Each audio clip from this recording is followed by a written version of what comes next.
Coucou, bonjour à tous. Alors aujourd'hui j'avais envie de vous parler de 5 questions pour passer le cap et d'aller vers le végétalisme.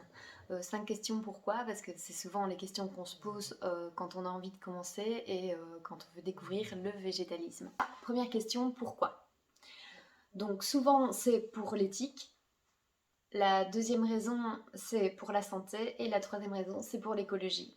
Donc il faut savoir que ces trois points sont reliés de toute façon, quoi qu'il arrive, mais tout le monde n'a pas la même raison de devenir vegan à la base. Alors, la deuxième question, c'est comment?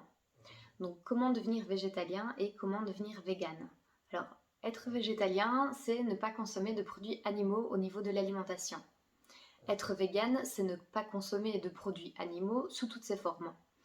Donc que ce soit au niveau de l'alimentation, au niveau vestimentaire, au niveau des produits de soins, des produits esthétiques, des produits de ménage, à aucun moment il n'y aura de produits animaux dedans et ils ne seront pas non plus testés sur les animaux. Au niveau de l'habillement, un vegan ne porte pas a priori de cuir, de laine et de soie par exemple, voilà, donc tout ce qui concerne les animaux ou qu'il y a eu une exploitation animale en tout cas.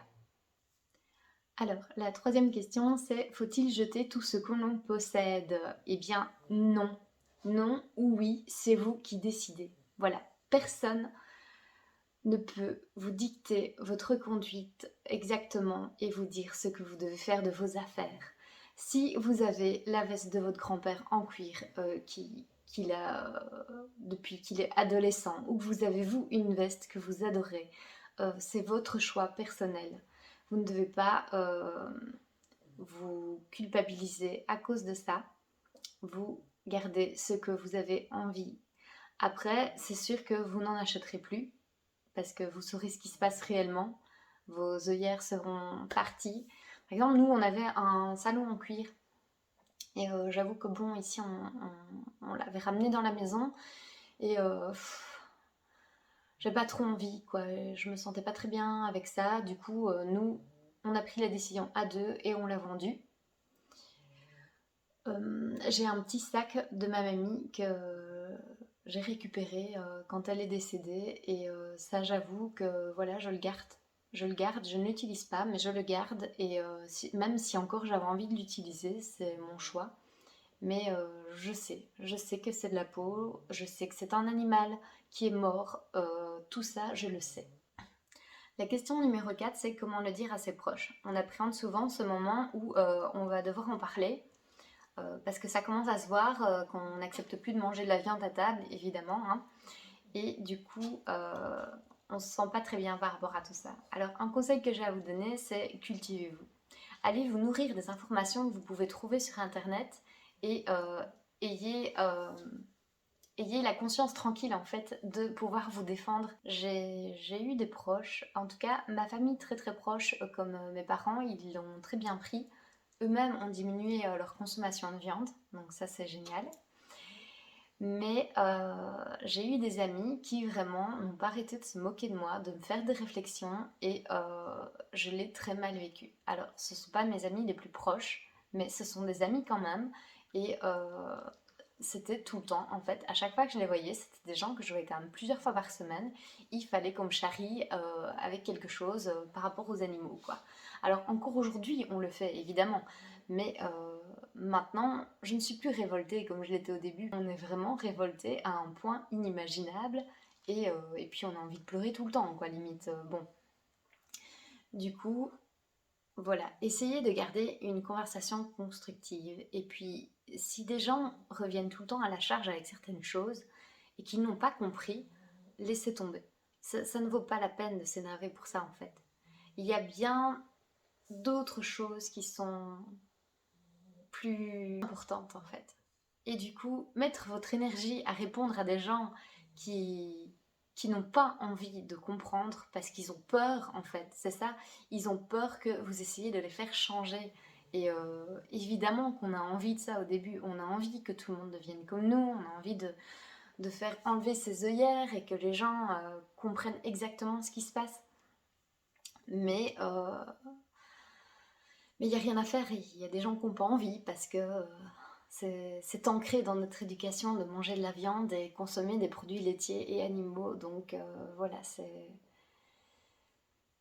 il faudra le temps. Il y a des gens à qui il faut le temps et puis il faut pas rêver. Tout le monde n'a pas la même sensibilité en fait. Donc voilà, il y a des gens qui ne sont pas sensibles à ça, quoi. Et puis, il y a aussi des gens qui ne font pas le lien entre l'animal vivant et l'animal mort dans son assiette et un steak, quoi. C'est comme ça. Ils ne font pas le lien et ça leur plaît bien ainsi. Ils se sentent bien ainsi, voilà. En tout cas, évitez d'aller dans des propos trop cruels. Je sais que c'est difficile de ne pas être à l'extrême, mais franchement, ça ne vous rendra pas heureux. Voilà, c'est impossible en fait. C'est à moins de traîner qu'avec des véganes extrémistes tout le temps, peut-être. Mais, euh, mais voilà, dans vos pensées à vous, vous pouvez être extrême, c'est sûr, parce que voilà, euh, si c'est un choix et si vous le vivez bien, tant mieux. Mais vous ne pouvez pas aller à l'extrême avec les autres personnes. Il va y avoir un gros problème de communication et ça ne va pas engendrer de communication, une discussion positive en fait. C'est ça le problème. Pour ça, il faut se documenter. Donc je vous conseille d'aller sur le site L214 déjà, où vous trouverez beaucoup de réponses à l'exploitation animale.